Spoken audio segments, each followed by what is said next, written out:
Now, if you had told me that Lord of the Rings Gollum was going to lose its crown for worst Lord of the Rings game of the current age, I honestly wouldn't have expected it to be Tales of the Shire, which really at the end of the day is just an innocent, cozy farming sim game made for a relaxing gaming experience. Now, I was planning to stream this game on the day of making this video, but the night before, I figured I would dip my toes into the start, just to make sure the game met expectations. And also generally, I was just curious to see how the game was. While I don't think it's the worst game out there, and I don't think I ran into a huge amount of bugs, but my god, the game just feels really shallow and uninspired. So let's talk about why I won't be playing Tales of the Shire. And you shouldn't either, at least not yet. But first, let's talk about the good, because it's definitely not all doom and gloom here. At first glance, graphically speaking at least, the game doesn't look bad. The artwork is fine, the music fits the setting, and aesthetically, it meets the expectations of what I would expect a cozy Lord of the Rings game to look like. It's definitely not perfect, but it works, it's serviceable, and I don't have too many complaints in that area really. I would say one of my biggest draws, and probably a lot of people's biggest draws to the game, was decorating your little hobbit hole, which I did for a while, and it seemed to be good all around. It was easy to maneuver and move items, you can change your floors, your walls, your windows, you can change their color. You really just have a lot of creative freedom when it comes to decorating the interior and exterior of your home. But I mean, that's pretty much all the good I can appreciate out of the game. Pretty much the coat of paint looks nice, and for the most part I have no problems with looks. But we gotta talk about the bad, and there is a lot of bad. Now, the more and more you get into Tales of the Shire, at least for me, there are just these little things that bother me. And there are just so many of these little things that it kind of just ruined the game in my opinion. There's definitely always room to improve in the future. And I don't want anybody in the comments being all like, it's early access, cut them some slack. I've played a lot of early access games on and off stream, mostly survival crafting games. And many of those games are straight up jank. But at least what those games have, that in my opinion that Tales of the Shire lacks, is simply good. Hold on, I'm getting a call. Yellow. Huh? What do you mean this is full release, not early access? Okay, we are cooked. But let's roll it back a little bit. Let's talk about character creation. Why does every male hobbit look like a femboy? I mean, I get I'm a hobbit. I'm supposed to look childlike, right? You know, aside from the hairy feet. And no matter what, I just looked like a girl. Not that I have a problem with femboys. Finster, Vladimir, call me. But to give it to the developers, there are a decent amount of options when it comes to customizing your hobbit. But my main problem, especially in terms of customization, is that a lot of the features look samey or a bit unappealing. Also, there's a lack of variety when it comes to hair, custom eye color, and honestly, I don't understand why we can customize our first name, but not the last. Like, if I want to name myself Hungalo Longshaft, I'm well in my right to do so.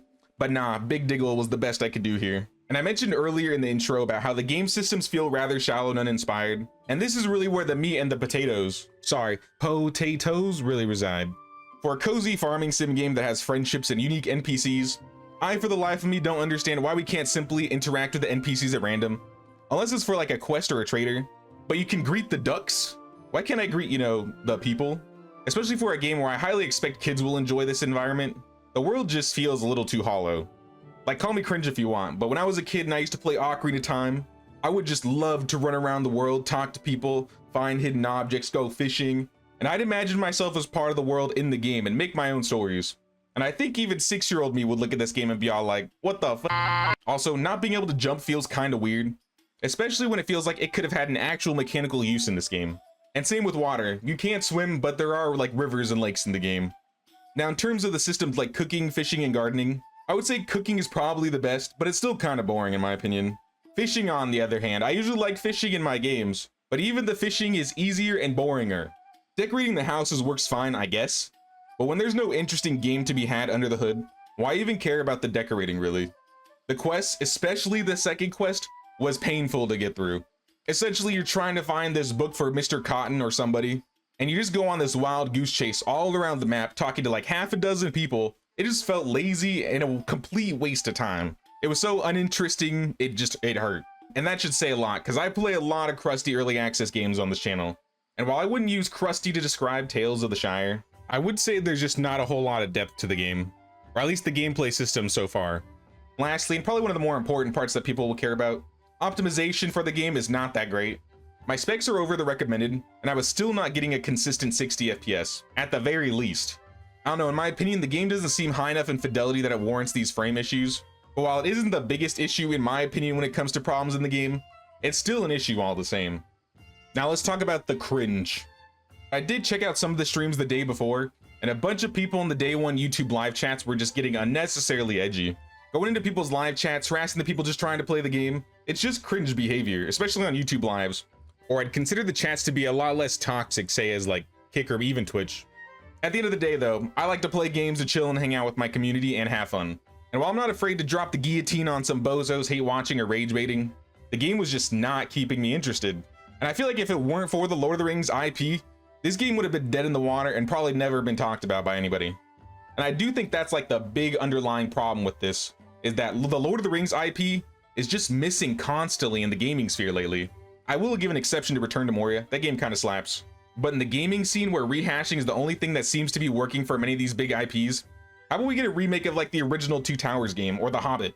Can you imagine a Two Towers remake or even a Return of the King remake? There used to be like so many good Lord of the Rings games. What happened? The Third Age, Shadow of Mordor, Battle for Middle-earth 1 and 2. And now what we're getting is Gollum and Tales of the Shire, which have been nothing but what feels like a walking simulator. Or skipping simulator, whatever you want to call it. Y'all, Lord of the Rings is cooked, I'm just saying. But of course this would not be the end of it, for another content creator who was never late nor early arrived precisely when he meant to. Yep, the final boss of gaming played Tales of the Shire. And this isn't like an excuse to throw shade or blame it all. And call me out if I'm wrong in the future, but as been playing Tales of the Shire, I swear any game the Roach King touches dies. Excluding retail WoW, to be fair, Blizzard killed that game a long time ago. Jokes aside though, I mean it's not really a joke, is it? I think he played it for the same reason most of us played it. It's a new Lord of the Rings game. Like, when do we ever get Lord of the Rings games anymore? But even Animal Crossing's fishing is harder than what they added to this game. Sometimes simple is good, but this game is just too simple.